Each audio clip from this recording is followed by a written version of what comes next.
دې پښتون قومي شهیدانو ته د زیارت دې سپېڅلو شهیدانو ته د ځان لخوا د دې ناستې مجمع لخوا د ټول پښتون افغان لخوا د عقیدت ګلونه وړاندې کومه. دوی دا قرباني په دې نه ده ورکړې، دوی په شهادت په دې نه دي رسېدلي چې دوی د سرکار خلک وو. دا سزا یې په دې ورکړه، په شهادت یې په دې ورسول چې دوی د پښتانه محافظان وو، دوی پښتانه وو، افغانان وو. په دا وجه دا خلک یې په شهادت ورسولي. قدرمنو عزیزانو، نن په هر کور کې غم دی، نن هر مور پر دې غم اوښکې تویوي، نن هر سپین ږیری دا غم د ځان غم ګڼي، نن هر ځوان دا د ځان ورور ګڼي دا شی چې پروت دی. نن پر ټول وطن باندې ویر دی. نن موږ دا وایو چې د دې کورنۍ احسان ټول پښتون قام نشي ادا کولی چې د دوی د بدن غوښې نن دلته په کنټینر کې سروي بدنونه پراته دي. نن دا شهیدان دا کورنیانو په دې نه دي ایښتي چې خالي دوی ته انصاف ورکړه، پیسې ورکړه، معاوضې ورکړه. خپلې کورنۍ ته دوی انصاف نه غواړي. ستا د مستقبل دپاره نن یې تا ته ستا دې بچیانو دپاره نن خپل بچیان تاسو ته دلته ایښتي دي.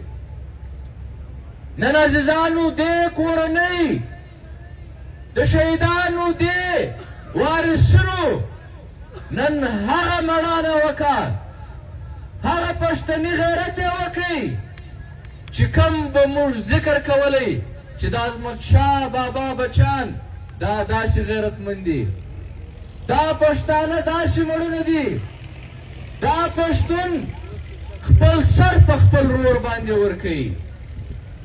نن عزیزانو دا د ولسونو یووالی، دا د ولسونو خشم، دا د ولسونو کې چې کوم غیر اعتمادي ده چې په ریاست د دوی اعتماد ختم دی، دا د ولسونو دا یووالی، دا په درنۍ کې د ولسونو شرکت، دا چې هر قسم وي، که په جان وي که په مال وي، که څوک حاضر وي که سوشل میډیا باندې چې کم کومکونه نن پښتانه د دې درنې سره کوي. نن چې دا مشران ستاسو تر مخ ناست دي، د پنجابي سازش به و، ولې پښتانه نه سره یو کړي؟ د پښتانه لویه بدبختي ده، د پښتانه سیاسي پارټیانې نه سر کښېني. او عزیزانو په پښتانه به غم وي، محمود خالد څکزی به اختلاف کوي د پښتانه سره، په پښتانه به غم وي، محسن داور صاحب به اختلاف کوي د پښتانه سره، په پښتانه به غم وي، ایمل ولی خان به اختلاف کوي د پښتانه سره، په پښتانه به غم وي، ویر به وي، توره ورځ به وي، منظور پښتون به اختلاف کوي د پښتانه سره، په پښتانه به غم وي. زموږ علماء کرام مولانا فضل الرحمن صاحب به اختلاف کوي د پښتانه سره. نن هغه دشمن ته وایو دا یووالی دی. سوال نه پیدا کړي چې په پښتانه به توره ورځ وي، سیاسي پارټیان، سیاسي مشران او دا پښتون قام به ونه درېږي. نن چې دا ستاسو اتفاق ووینو، نن چې دا د سیاسي پارټیانو دا ناسته یووالی ووینو، ما ته هغه د ملي شهید هغه ارمان را په یاد سي، پښتون نیشنل ایجنډا. دې پښتنو نن یو ګړندی ګام واخیستی. زما باور دی، 100% باور دی، محترم مشران ناست دي چې نه یوازې چې موږ به پر یو ثانیه سره راټولېږو، موږ به پښتون قام د دې تورو تیارو د رایستلو لپاره دا زموږ باور دی چې پښتانه دا سیاسي پارټیانې او پښتانه به سره کښېني او پښتون نیشنل ایجنډا به جوړوي. محسن داور صاحب تاسو ته ښه خبره وکړه. دا هغه کتاب دی چې پښتنو ویلی دی. زه به لږ په دوو ټکو درته بیان کړم. عزیزانو، نن ستاسو یووالي، نن د دې درنې کامیابي موږ له کومه ناورینه راګرځولی سي، د کومو تیارو به راګرځولی سي. دا د وزیرستان، دا د سوات هغه حالات، دا هغه ریاستي جبر، دا هغه د ریاست راوړلي عرب چچن بلا بتر چې دا زموږ وطنو ته راوړو، په موږ دهشتګردي مسلطه کړه، په رڼا ورځ باندې د پښتانه قتل عام دا روا و. د دین او دنیا پر نامه باندې داسې ورځ نه وه چې زموږ وینه نه ده توی سوې. زموږ په سرونه یې فوټبالونه وکړل، زموږ نه سپین ږیري پاتې سو، نه ځوانان پاتې سو، نه ماشومان پاتې سو، نه زموږ خوندې مندې پاتې سوې، نه زموږ هغه علماء کرام په سپینو جامو باندې د دوی وینې باندې په دې جامو باندې وو. جماعتونه نه سو پاته، مدرسې نه سوې پاته، تعلیمي ادارې نه سوې پاته، زموږ هسپتالونه، زموږ سړکونه، زموږ جنازې، زموږ شادۍ، زموږ غم، زموږ کیلونه، زموږ وکیلان، زموږ ډاکټران، زموږ سیاسیان دا یو نه وبخښل سوی. عزیزانو، د دې دهشتګردۍ تاوانونه دا نه دي یوازې چې ته به خالي قتل کوې، ته به په شهادت رسې، ستا وینه به تویول کېږي. له دې سره بیا سمدستي ریاست اپریشن کوي. اوس یې بدبختي ګوره، په دهشتګردۍ کې هم ته مه وزنې، په اپریشن کې هم ته مه وزنې. ستا جټ بمباري زما پر دکان ده، زما په مارکیټ ده، زما په جومات ده، زما پر کور ده، زما پر سړک ده، زما په هسپتال ده، زما په سکول ده، زما ټول نظام انفراسترکچر په دې کې برباد شو.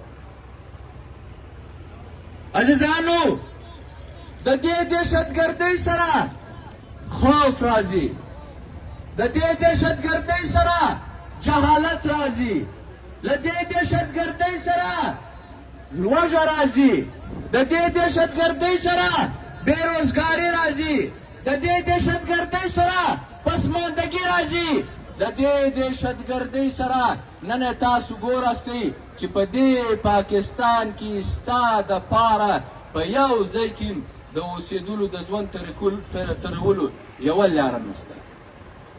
د وزیرستان خلک نن په وزیرستان ته نشي تللی، د وزیرستان کور یې ړنګ دی، کاروبار یې ختم دی، د ژوند تېرولو یو لار یې نشته. که په سند کې آباد دي، که په پنجاب کې آباد دي، که په اسلام آباد کې آباد دي. عزیزانو، د کسټم پر ګولۍ باندې د شهادتونه دي.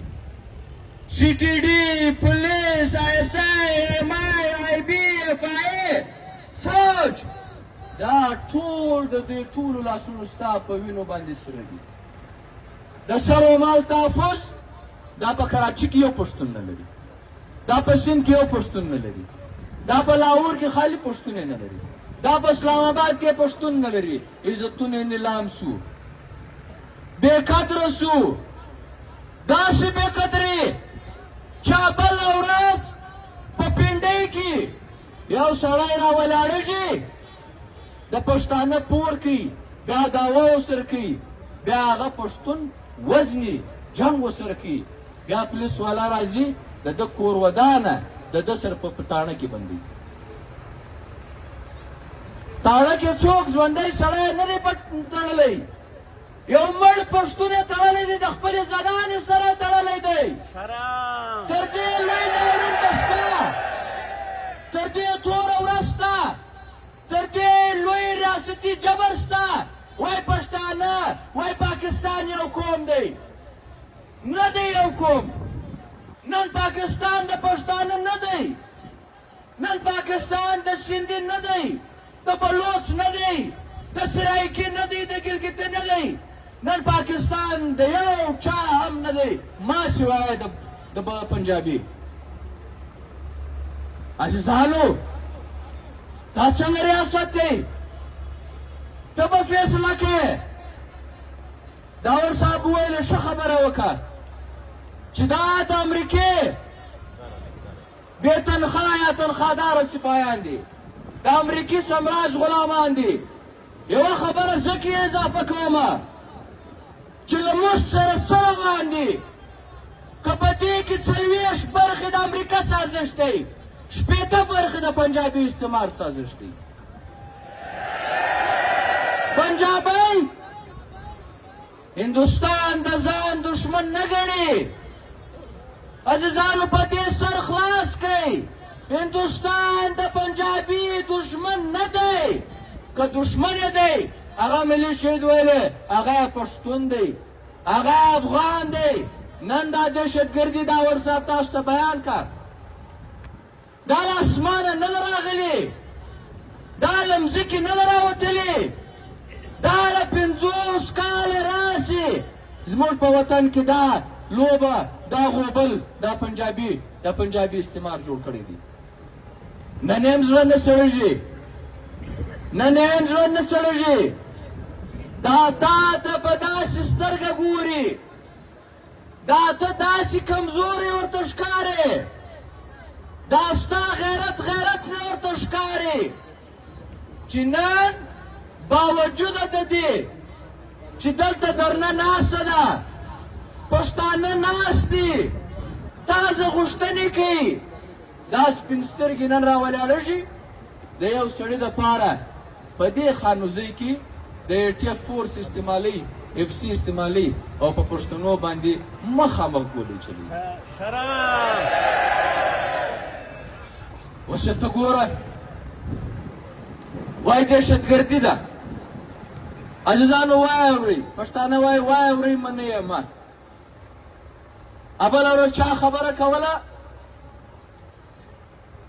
ویل ما ته یې ویلې 500 کسان به درکو، دا له ځان سره وساته. هغه ویل ما څنګه ساتل، ما دا کار نشم کولی، په ما څه ایږدې، پیسې غواړې او ونیسه، دا د 2 کروړه 3 کروړه روپۍ دا واخله. ویل داسې په سلاو خلکو ځه دا پیسې واخلې. زموږ سر نه خلاصېدی هغه وخت چې وروره دا تاریاک د څه دپاره یې لکړي دي. دا ګلستان، کلا عبدالله، توبه، کلا سیف الله، دا لوڼۍ، دا دوکۍ، دا ټول لاکو تاریاک څه دپاره کوي؟ دا سرکار دومره اجازت څه دپاره ورکوي؟ دا BSDI چې دوی راوړه چې وایي ډیسیان ته موږ پیسې ورکوو، شاته DC دی مخته کرنل صاحب ناست دي، په دې باندې دا 10-15% دا یې د څه دپاره ورکول؟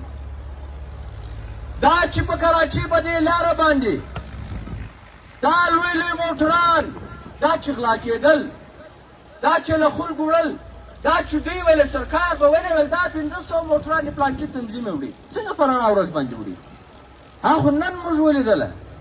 دا چې ته چې 13,000 زه ونیسې تر 1.5 لک روپۍ پورې ورکوې، دا تا چې په سرانانو کې، دا تا چې په بلیلي کې، دا تا چې په کوچلاغ کې، دا تا چې کلا سفلا ته، دا تا چې کلا عبدالله ته کم خلک راوستي وو، دا تا چې کومې وسلې ورکړې وې، دا خو تا د دې دپاره کول. عزیزانو کم ریاست یې کوي، کم ریاست یې کوي، کم ریاستي ادارې په جار کې یو مثال موږ ته راښکاره کوي، هغه کمیشن اخلي، هغه تاریاب کوي، هغه غلاوې کوي، هغه کاروباریان بلیک میل کوي. د دې دپاره ماته پیسې راکړه، زه په پښتانه باندې دهشتګردي، توپکمار، جدي ډاپ به مسلط کوم. دا کم ریاست کوي په جهان کې عزیزان؟ دومره زموږ د احساساتو سره لوبه، دومره زموږ د شهیدانو بېحرمتي، دومره غلط د بیانیه، دومره درواغ. وایي موږ 100 کسان دا موږ وژلي دي. موږ ته معلوم یې، موږ ستا اپریشن نه منو، موږ ستا په اپریشن اعتماد نسته، موږ ستا پر سیکیورټي اعتماد نسته، موږ ستا له دې درواغ سره ولد یو، موږ ستا د پښتانه د دې دشمني سره ولد یو. موږ ته معلوم دی ستا ارادې بدنکي، دا موږ ته معلومه ده، داسې راته معلومه ده لکه دا لمر چې ولاړ دی. نن هم ته د خپلې جتې له دې ځای نه باسې. 10 کیلومتره 20 کیلومتره علاقه ده. دا تېر کال په ماڼۍ په دې ډیم باندې خلک پورته کړل، 15 کاله مخکې دلته خلک پورته کړل. دا د ماڼۍ ډیم د دې کمپنۍ ځای 15 کسان یې وړو، 8 کسان یې په شهیدان کړي. دا له زرغونه هره ورځ باندې خلک په شهادت باندې رسېږي.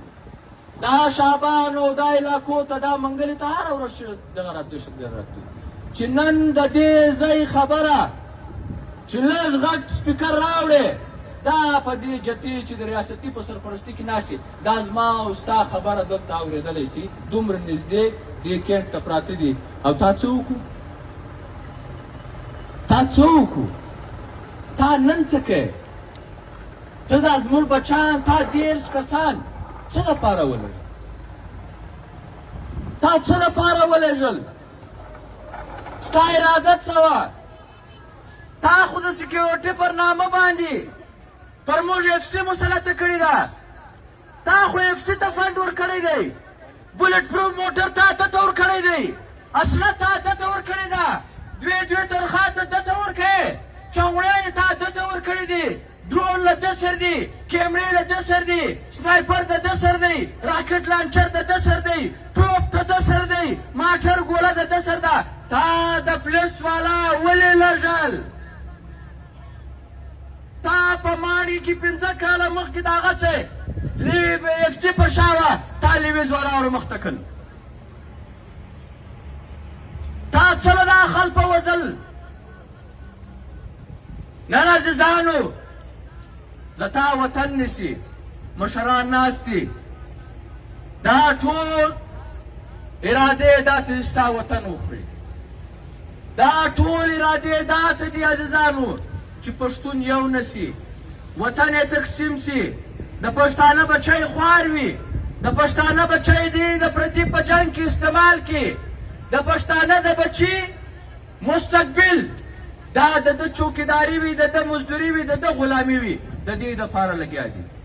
نن ستا پر وطن باندې الاټمنټونه روان دي، په خانوزۍ کې، په قلعه عبدالله کې، په توبه کاکړي کې، په برشور کې، په مسلم باغ هندو باغ کې، په قلعه سبلا ژوب، دغسې دوکۍ ارنایي، دا په دې کې د الاټمنټ ټول لپاره کوي.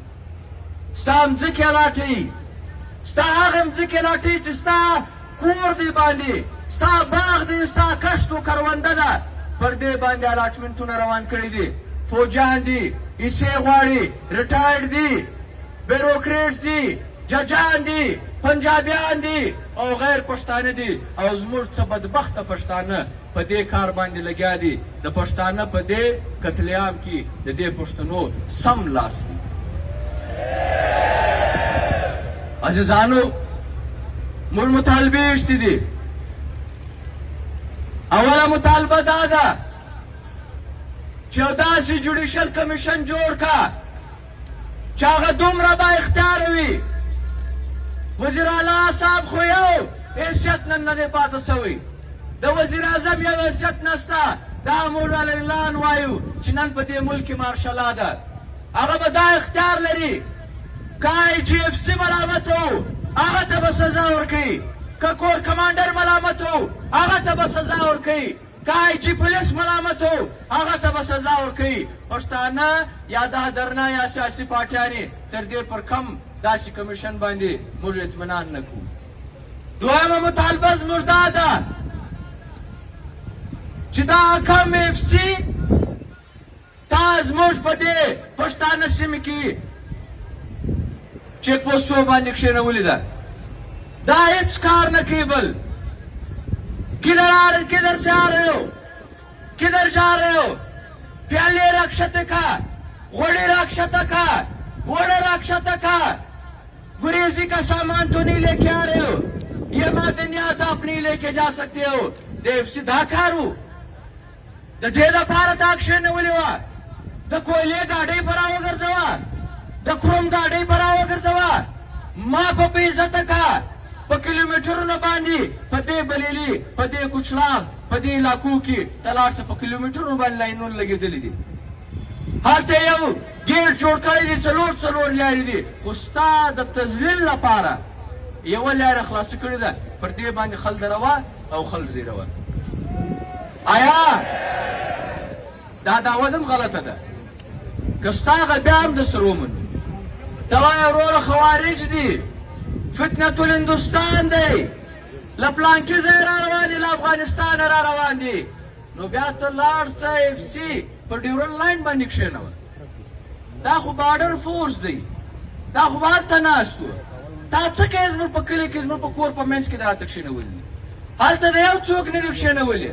تماشه ده جوړه که، خاردار تار دی، بار دی، دهشتګردي ده، یو را روانو دا ډول یې ولی، بل را روانو بله دریا یې شروع که چې دا خاردار تار زه ختمومه. ورسه هلته اف سی کښېنوه چې راګرځې، په کوچلاغ یې نسې راګرځولی، ورسه هلته یې راوګرځوه که واقعي د هغه ځای را روان دی. اف سی به زموږ د پښتانه وطنه ځي. عزیزانو که نه لاړه، دا یې ځای وایه وړئ منه یمه، دا یې ځای تر دې به هم بده ورځ پر تا باندې راځي. دا مسلط جتې چې کومې دي دا به ختموې. زما خواست دی، د ټولو مشرانو مه خواست دی، د دې درنې مه خواست دی، زما دا خواست د دې لوایقینو د موږ ستاسو قرضداره یو، موږ ستاسو قرضداره یو، پښتون ستا قرضداره دی، ستاسو احسان موږ منو. خو عزیزانو چې تر هغو پورې دا خلک د دې غرو دوی وړي نه، اپریشن نه منو چې دا یې ختم کړی نه، د دوی سرپرستي یې نه وړي، دا نه کوو زه سرانانه یې بله ورځ د علمو چوک ته که کوم ځای ته راوستي دي، دا به نه کوې. هغه چا یو دغه کړي وو، وایي د سکول چوټیانې شوې، لہذا دا شاګردان یې له دا ځای بوتلو، هلته په سرانانو کې په سکول کې ساتلو. دا د ریاست ترجیحات دی، دا د ریاست ترجیحات دی. بچان نسته په سکول کې، دهشتګرد په سکول کې راته ساتي چې دا یې ختم کړی نه وي، د دوی سرپرستي یې ختمه کړې نه وي، چې دا غیر قانوني وسلې ټولې کړې نه وي، چې پښتانه او دا کمیټې دا سیاسي پارټیانو په اعتماد کې نه شتې. عزیزانو موږ خواست کوو چې دا درنا جاري وساتئ، دا تاسو یقین ومنئ.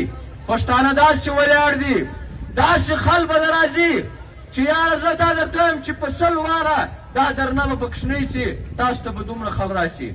دا دومره درنه به خالي زموږ خوندې منډې ورکوي، خالي اتفاق وکړي. که موږ په دې کې ناکامه سو، عزیزانو په مړي راټولول به ستړي سو، په خوف باندې به ستړي سو، په بېعزتۍ او په دغه باندې به زموږ داسې یو حال راوکړي، په بېکورۍ باندې په مسافرۍ به مو داسې کړي چې خپله کور به پسې واخلي. د قیامت به پر موږ باندې په دې جهان دا ریاست او پنجابي استعمار پر موږ باندې وویني.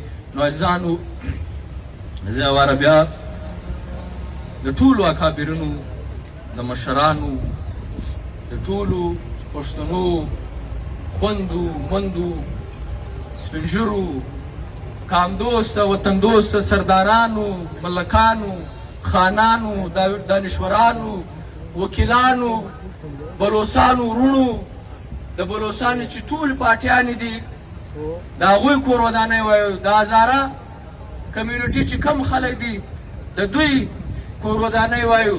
عزیزانو لکه کشمیري چې ځان په منلی دی، دغسې به ما او تا پښتانه به په دوی باندې ځان منو. نو ډیره مننه. کور مودان سي.